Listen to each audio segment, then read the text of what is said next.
Marcin says, hey Bradley, which silo structure would be more appropriate for music video playlists? Should it be monosilo for keyword group or silo for tough keyword? The music type is highly competitive and there are loads of very strong channels to compete with. Any suggestions? Ooh, that's a good one, Marcin. That's not one I've never dealt with anything in the music industry.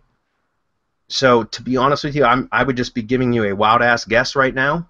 But I would have to look into it a little bit further, but I would probably go with the monosilo.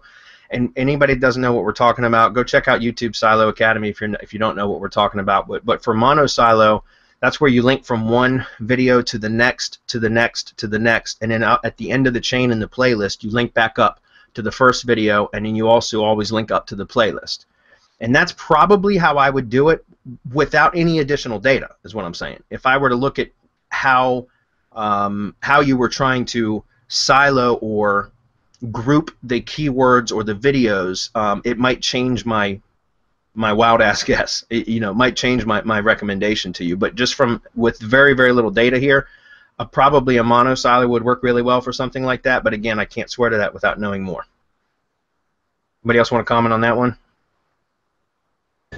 No, I think I think none of us actually makes anything music related, which is funny because we are kind of varied on what we do. But yeah, I would second what you said, Bradley. Like, see what the competition is doing.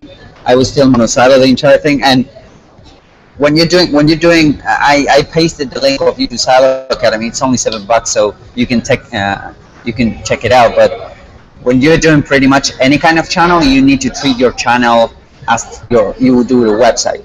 So definitely using a silo structure would help your YouTube rankings and your Google rankings way better.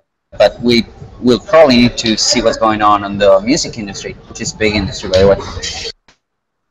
Yeah, the monosilo structure is very, very strong, and it I like to use that a lot. It's quite a bit of work though. There's manual work involved in actually collecting all the links from the videos within the playlist, and then organizing them, and then linking from one video to the next to the next. So, and that's what Justin, I think, did in this and here, where he was talking about having 50 videos and then siloing them together.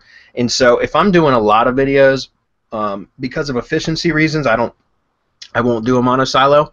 In that case, I will just do a standard silo, which just means all I'm doing is linking back up to the playlist, and that's it, from within the video description. Because that's essentially the playlist itself links to each individual video within the playlist.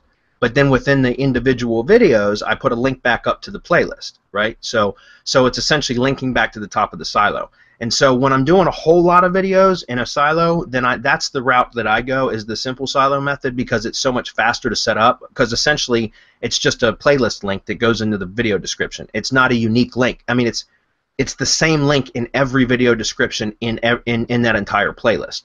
Whereas with a monosilo, you need the next video URL. So like in this video description that I'm editing right now, I would put the link to the next video in the playlist. And then in the next video, I would put the link to the following video in the playlist, and so on and so forth. So it takes more customization as far as the video description goes. It works really well, but typically I will only do that if I'm dealing with a small number of videos in a particular silo. If I'm going to be doing multiple videos in one silo, then I'm just going to stick a link up to the playlist, and that's it, because I'm trying to be efficient with my time.